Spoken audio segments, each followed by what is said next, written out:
Hi, welcome to Shakey's podcast. Thanks as ever for joining. Please be sure to like and subscribe and give some support to the podcast. Much appreciated. Interesting podcast lined up today with an interesting guest. The topic of the podcast is going to be, is it more difficult for a person of colour to succeed in the British media or not? We'll be having a discussion about it. My guest is an ex-Big Brother contestant, one of the originals. I'll be interested to find out about her experience on that, as well as that as a TV broadcaster, a social commentator, and a bit of a character, I'd say. I say hello to Narinder Kaur. How are you? Hi, I'm very well. Thank you so much. I'm quite excited for this podcast. Well, we spoke a while back, and then you had an adventure. You went away for a week and disappeared to India for a week. What was that?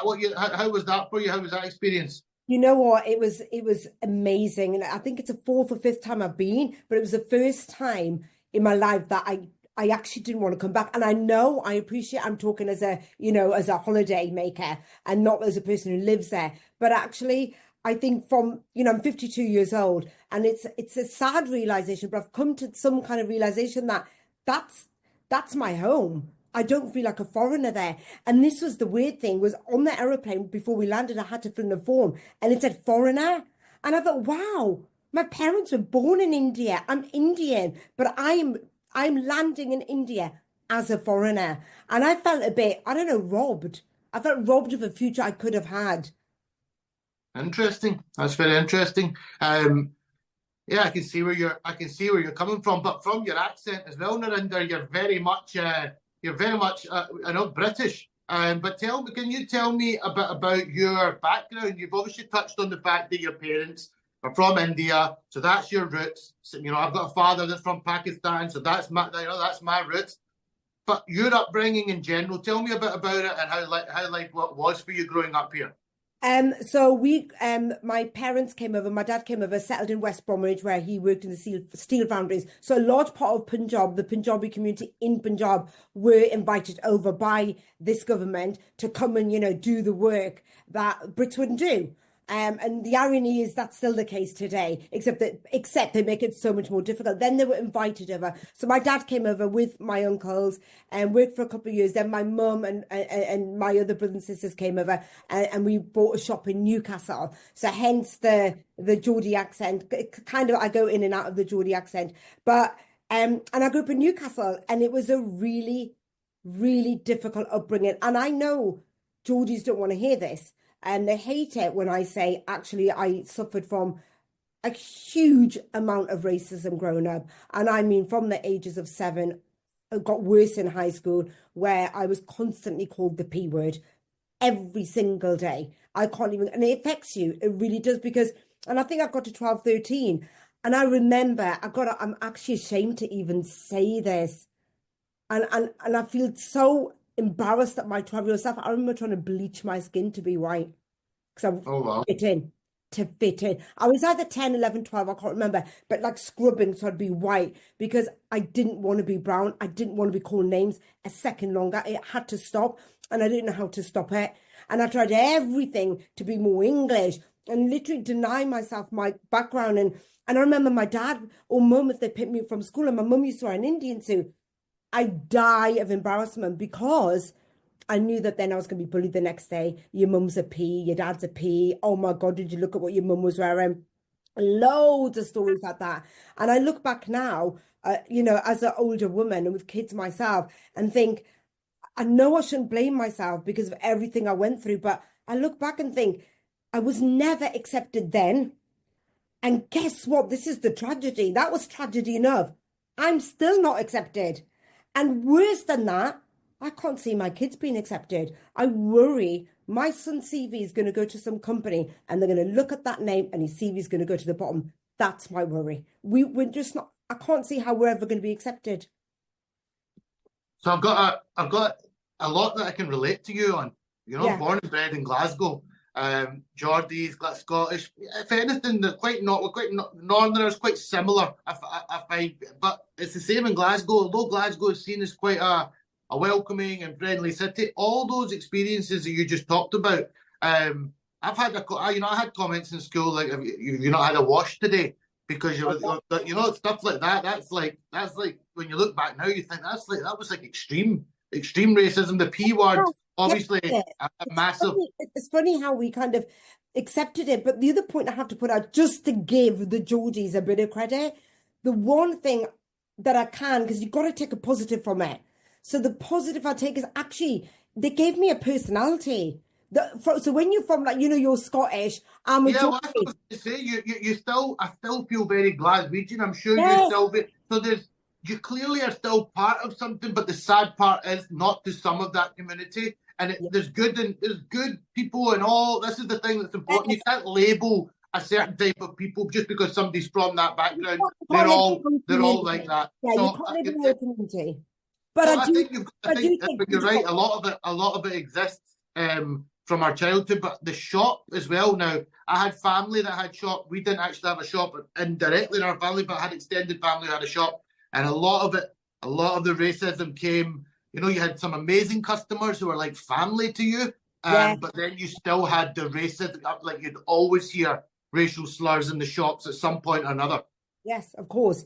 And I think that growing up in that does shape you, because I get a lot of people saying, and this is the worst on social media, we don't believe you. What do they want me to do? Go back in time and get a machine and record all the racism and find the teachers and find the head teacher? And I think the worst thing is when they deny your experience. They deny it ever happened, or it couldn't have been that bad. And that's where we fail in trying to understand each other's, my racism experience of Newcastle. Why are you denying me that? It happened. You can't deny what happened in my childhood and growing up. And that still happens. And growing up in Newcastle, even though it broke me, it really broke me as a child, it also made me. But going back to the whole India thing, going to India, I thought, you know what? As bad as this sounds, maybe the only solution to all of this is you go back to your fatherland, your motherland, and you go to where you belong. Because I don't know if I can keep taking racism. I know India's got its problems. I know I'll have other problems there as a woman. But, the lesser of two evils. Maybe we belong in our motherlands and fatherlands. Maybe that's how it is. Why am I fighting a battle I will never win? I can't win this battle. I can't. It's a sad reality of being in 2024 that our streets now are actually like filled with people that are spreading that type of hate. Like, go back to your own country. Look at the riot. I can't believe with these riots and the new information that it's all flared up again. It's still misinformation. And the fact is, whatever these rioters thought that, we're not being told the truth here, we've been told a lie here, they're hiding things from us, you still went onto the streets of Britain, up and down the length and breadth, and rioted. You looted shops, you set buildings alight, you dragged brown men out of cars, you actually did racial profiling on your roads of, if you're British you can get through, if you're not British you're not allowed through this road. You were kicking women, you were beating up black men, and you're telling me that's acceptable?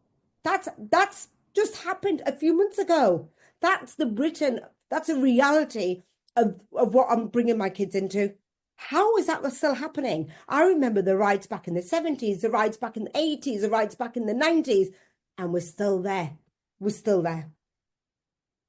Yeah, it's worrying, and you talked quite a few times now about your upbringing of your children, because when you become a parent and you get to that point, you've kind of been through it, but the thought of your children going through it, and it's a horrible feeling. But to be honest, how much can you protect from it with what we've seen in the recent times?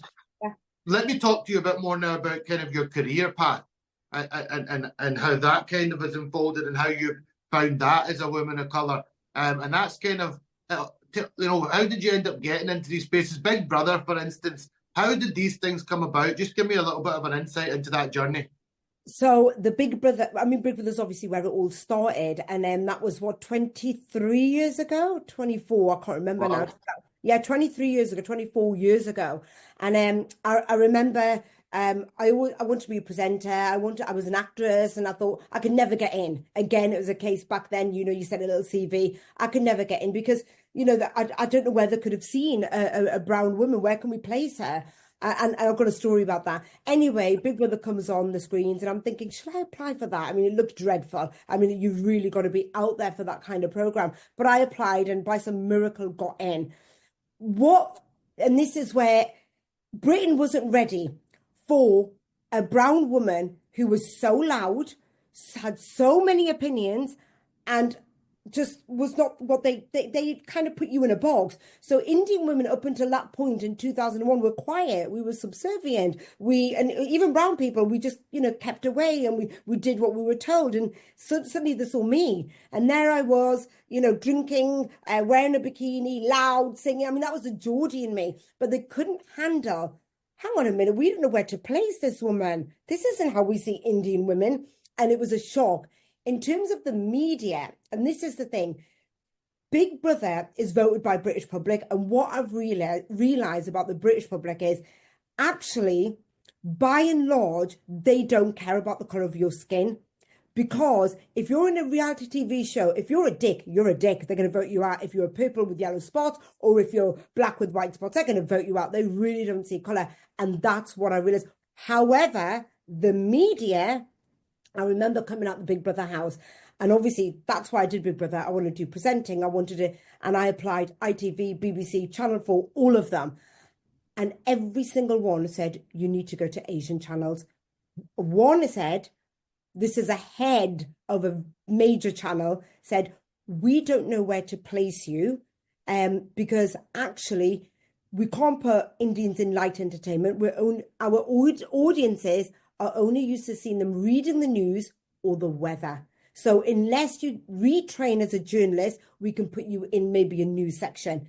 And I was a Big Brother contestant. Like, I'm not news, as in I'm not, you know, and that's where they said, we can't put you in there.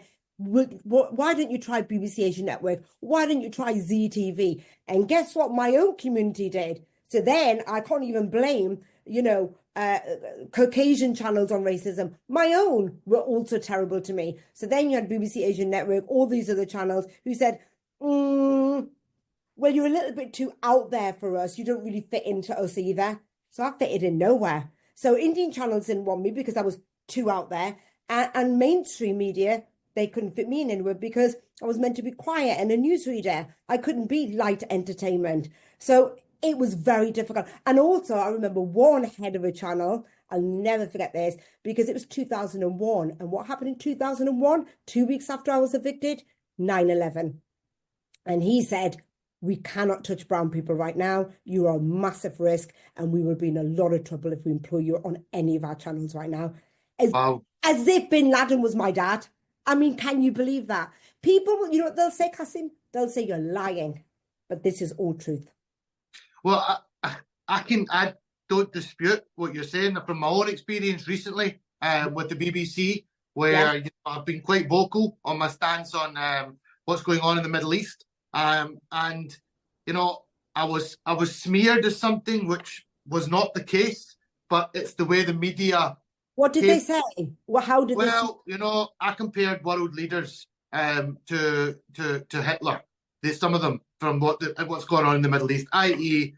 Netanyahu, Biden, and even Sunak, because they've, as far as I'm concerned, they've all enabled it. And then I said something not long after October 7th, where I was just saying, well, do the Palestinians not have a right to defend themselves? This has been going on for many years. And that was spun to imply that I was all for what happened on October 7th. And there's actually tweets that I posted where I said, no innocent civilians in this should be affected. So it was all a narrative that was spun to smear. And from there, you know, I still did the World Cup campaign with the BBC. But after that, you know, I've just been kind of, and the things were going very well at that point. I was covering Scottish football. I was just done the Cricket World Cup. And I kind of got to see firsthand that, well, if you don't quite suit what they want you to believe, and I'm afraid to say, I'm pretty comfortable in saying this, you're either for genocide or you're against genocide.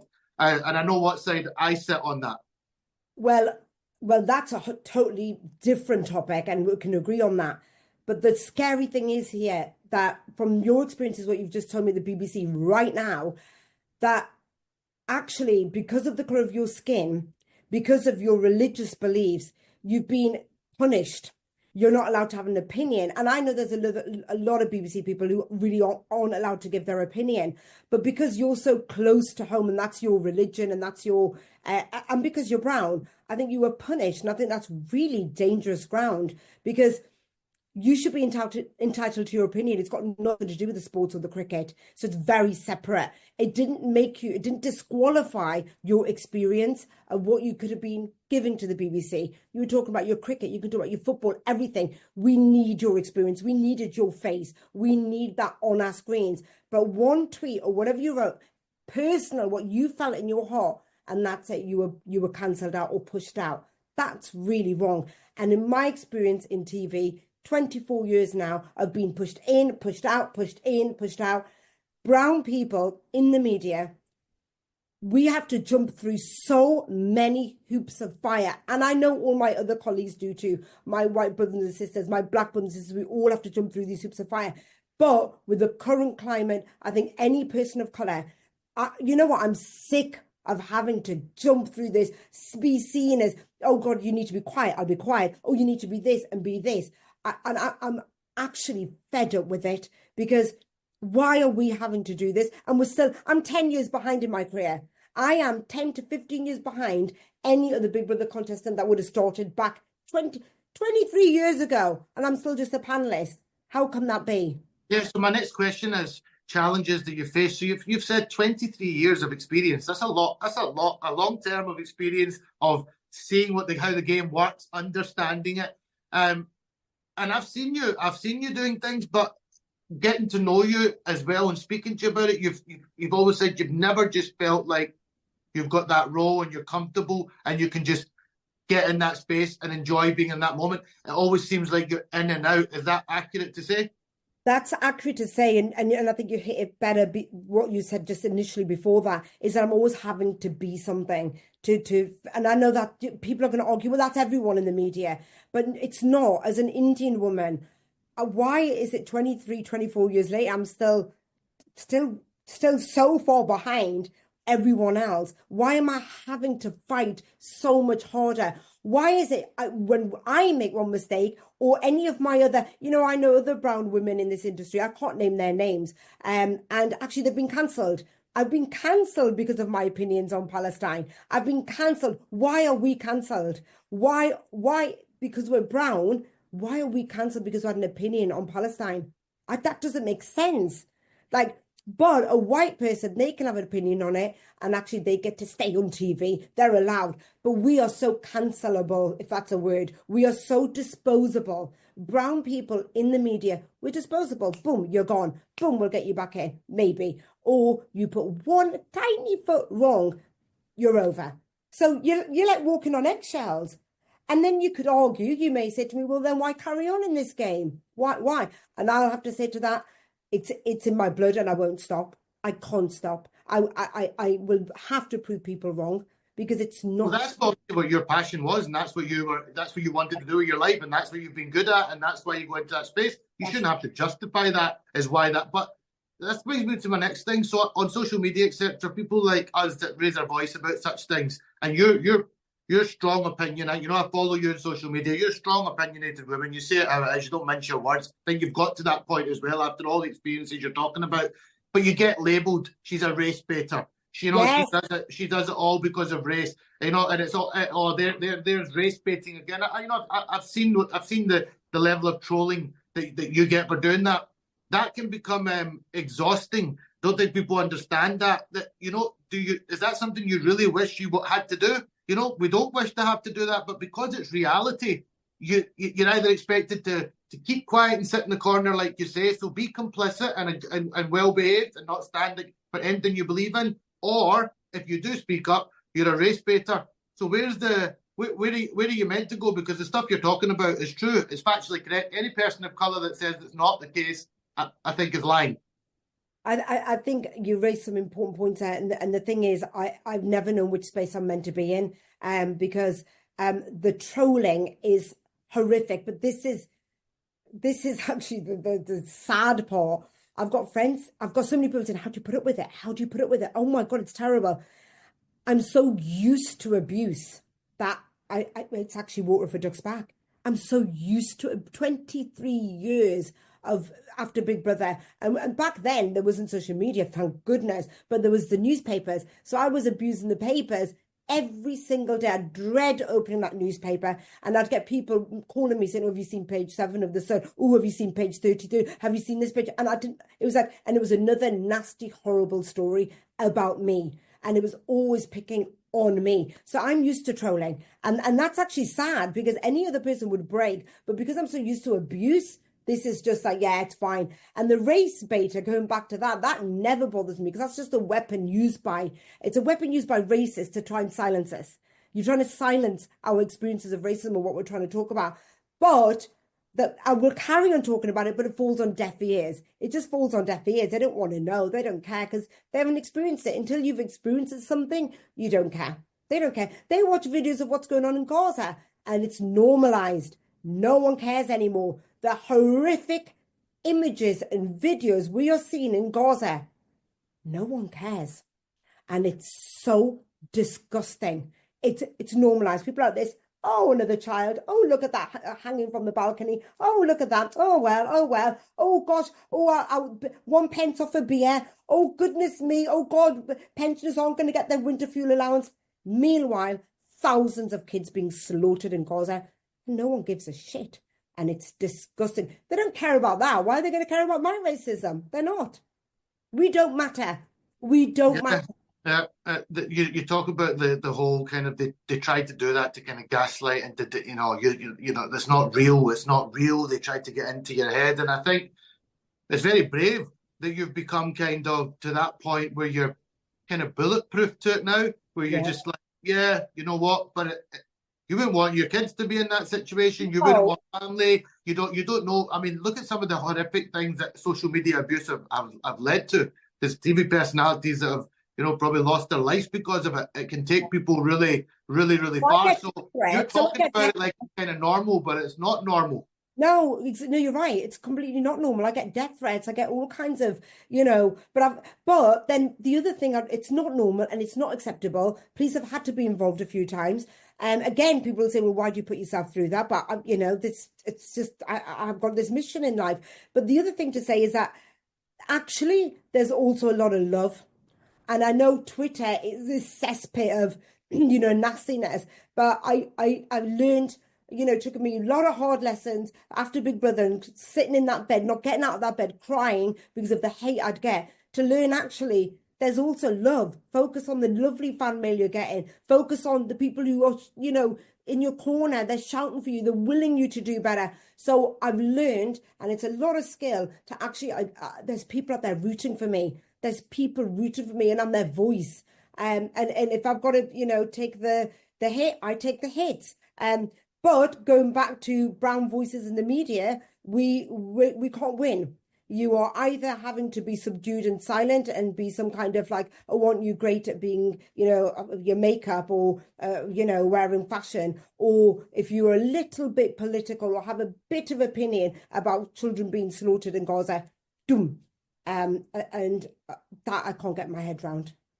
Yes, it's very difficult, but you know what? I'm sure you can still sleep at night. I know I can sleep at night, that we're comfortable with it. Those are our beliefs, and I think that's what probably gives you the spirit and the strength to, like you talked about, those people, the ones that you connect with, who have love in their heart, and you feel that love. Yes, they're people that you do it for. That's what you have to keep as the driver of why I have these stances and why I have these beliefs.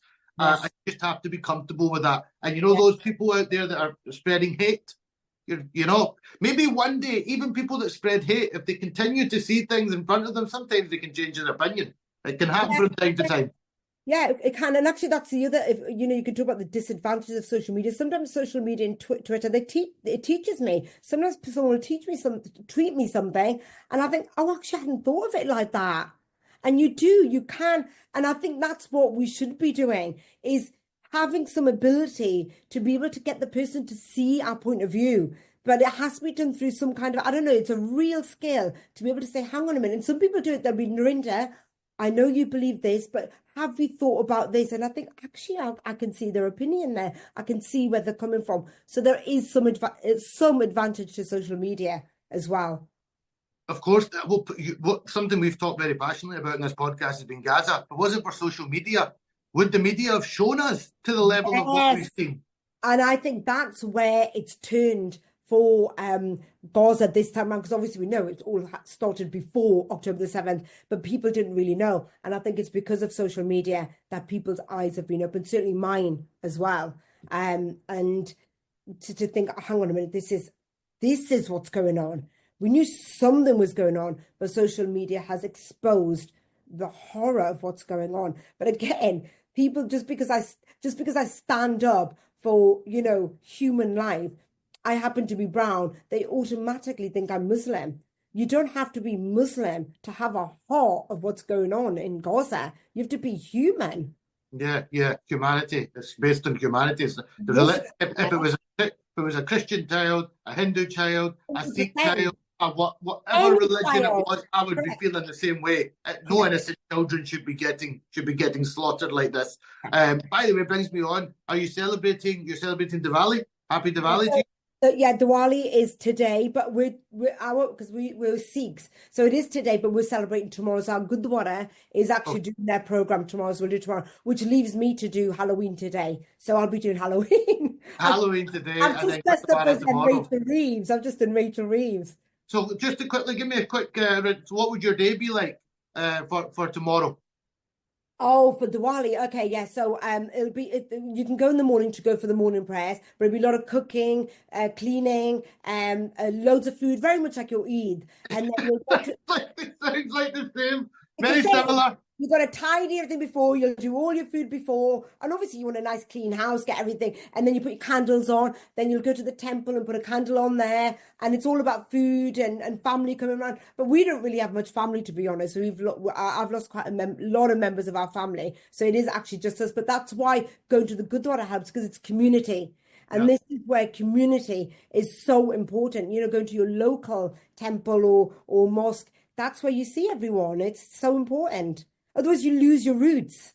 Yeah, I agree. But same. Yeah, pretty much what you've just described there is a similar. So basically, today's quite a stressful day. Then preparation for tomorrow. A lot to do around the house. The food to prep, food to prepare. Yes. But I'm sure you do a fantastic job. I'm sure you do a great job. Well, actually, I'm a bit lazy with that, and I get food in. Mind you, my friends, when they do Eid, oh my God, I've got a friend called Ashma, and every year I'm dying for Eid because she comes round with so much food to my house. I'm like, yes, I got my Eid platter, and then she'll come again because she knows I appreciate it so much. So I definitely really look forward to Eid because I get so much food from my friends. You get the double. You get all the celebrations in. I do. Christmas for me, we still do a big family meal and get involved in the, so I look forward to the munch. Well, actually, it's funny you brought that up because what we get a lot of, and I've done podcasts with some of the more, if you like, far right podcasts, and a bugbear, and we must actually address this, a bugbear of a lot of the British people, and I think I can kind of see the point of view. So we do need to be fair, is that they're saying we don't integrate. The Sikhs and Hindus integrate, and I have to admit our communities all celebrate Christmas, and we did. My parents love Christmas. So if there's one thing you put out there, we love Christmas, we celebrate Christmas, we integrate, we respect your religion. But I do notice maybe, and you can put me right on this, maybe the Muslim community don't celebrate Christmas as much as the British would like to see them celebrate it. And is there a reason for that?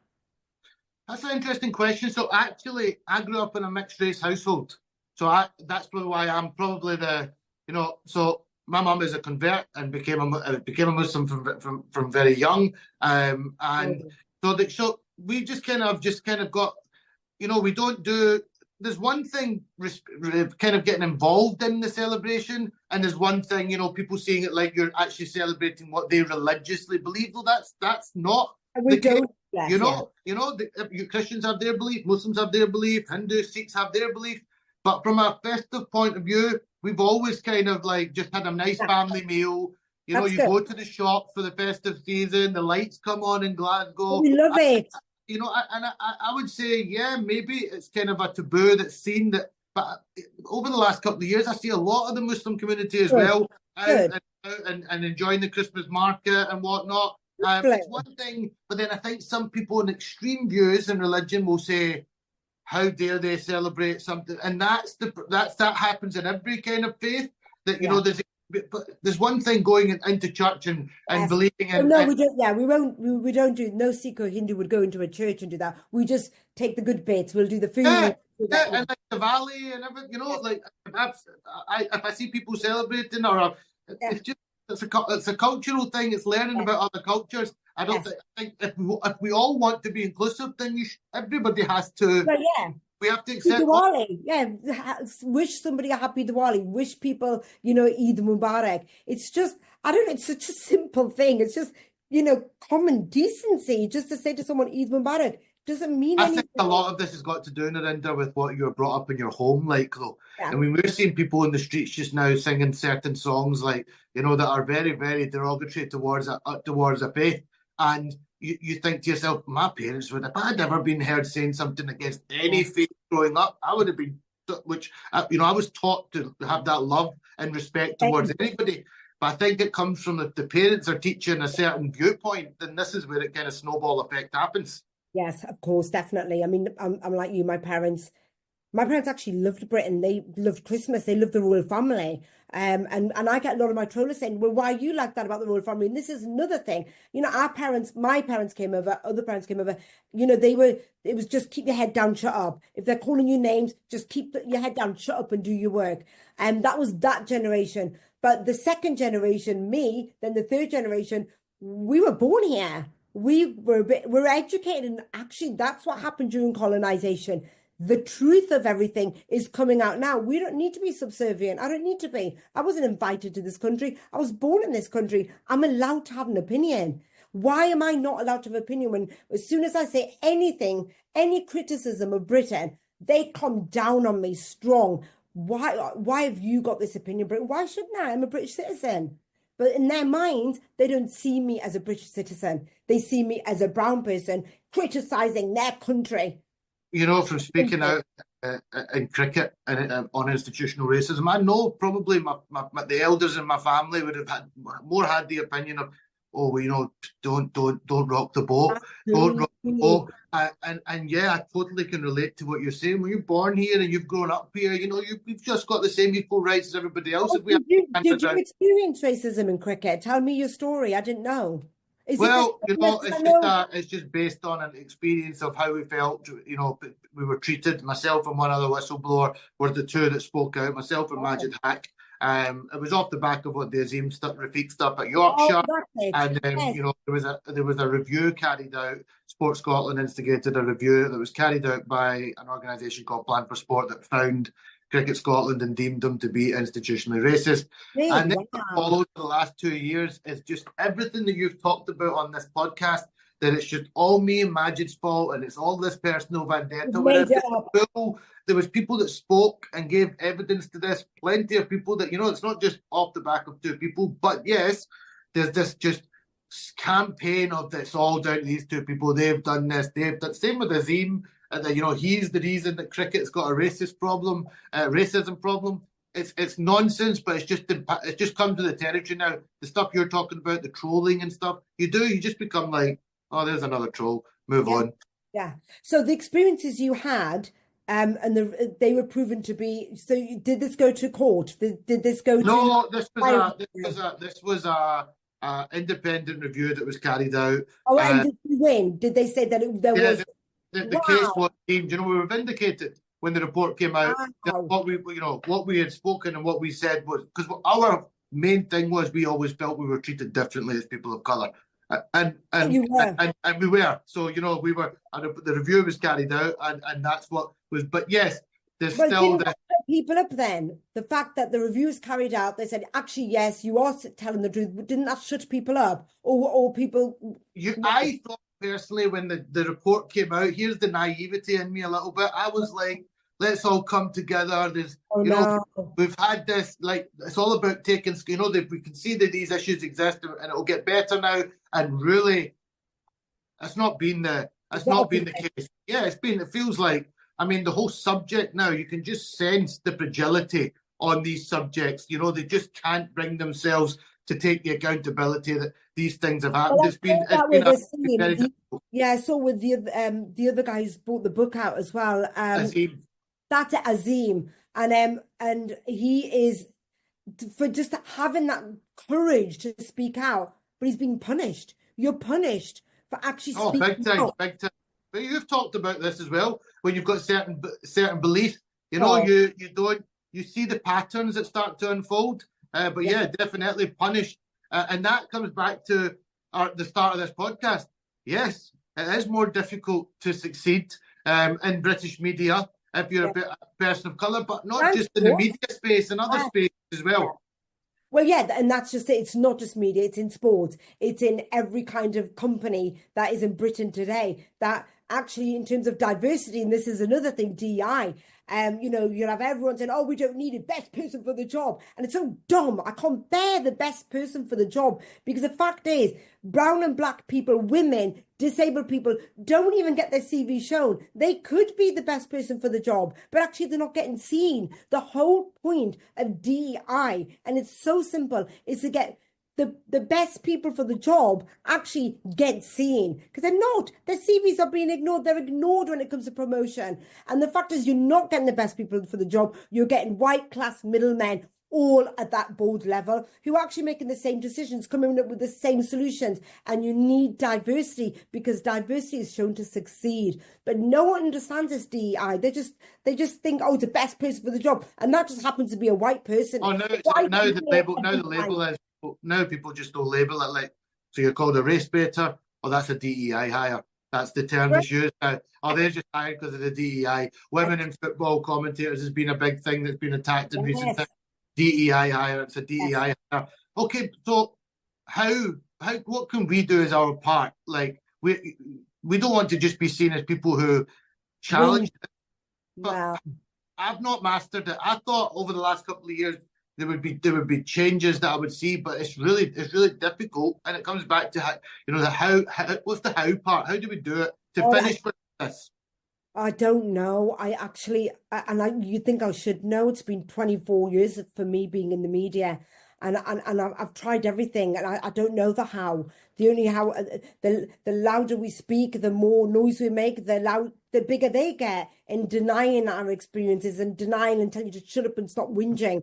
And I get a lot of that as well, and just get on with it. And actually there is a bit of Britishness in that I get. You know what the British, what they like is stop whinging, get on with it. They like to see people working, and we work hard. In terms of how we're going to overcome racism in any workplace, I don't know. I'm at a loss. I'm trying to do this for my kids, and I remember Azim saying that in when he was promoting his book.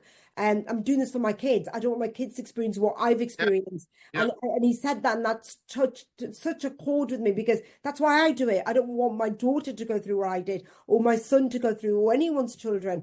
But sadly, I can't see this being eradicated anytime soon. I just can't. There's too many people. I'll tell you what's worse than a racist. And I saw someone tweet this and I loved it.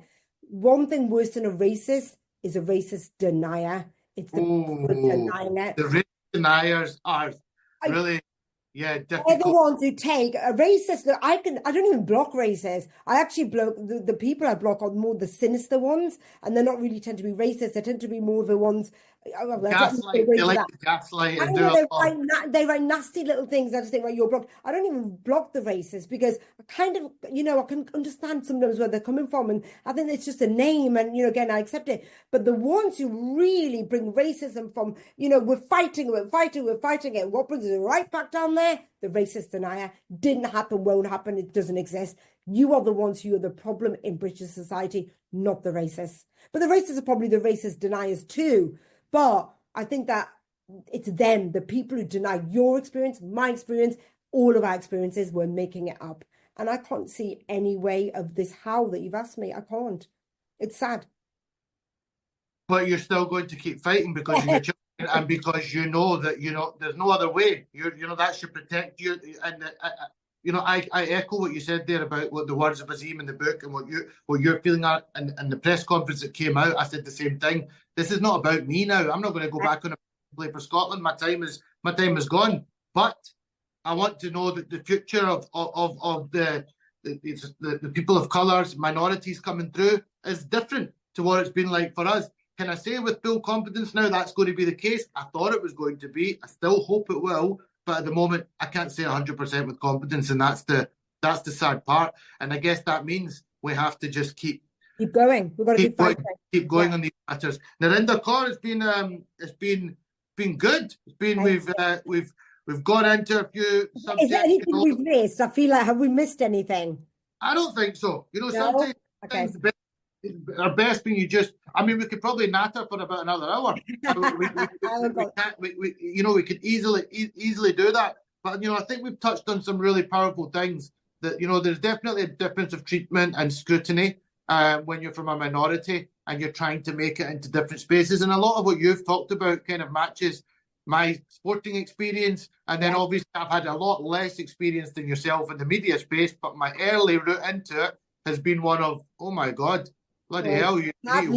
We could be having this conversation in 20 years' time, and my prediction is we'll be saying the same things. It's as sad as that. And that's sad. That's sad. That's very sad. Well, to leave on a positive, I go to the Stand Up to Racism protests, counter marches. I've been to the past 3 or 4. And I have to say, going to them really renews your faith in the British public, because you go to these Stand Up to Racism marches and actually you see that the vast majority of the British public say no to racism. They say no to Islamophobia. They say no to all of that. And they are all about including all of us and being, as one. I know that sounds cringe. I know that sounds cheesy, but you need to go to them to renew your faith in the British public. If only the British media could see that too, that actually British public say no to any kind of hate. And they don't want what's going on in Gaza. They say no to that too. Thank you very much for joining me, Narinder Kaur. It's been a pleasure. Good positive message to finish on there.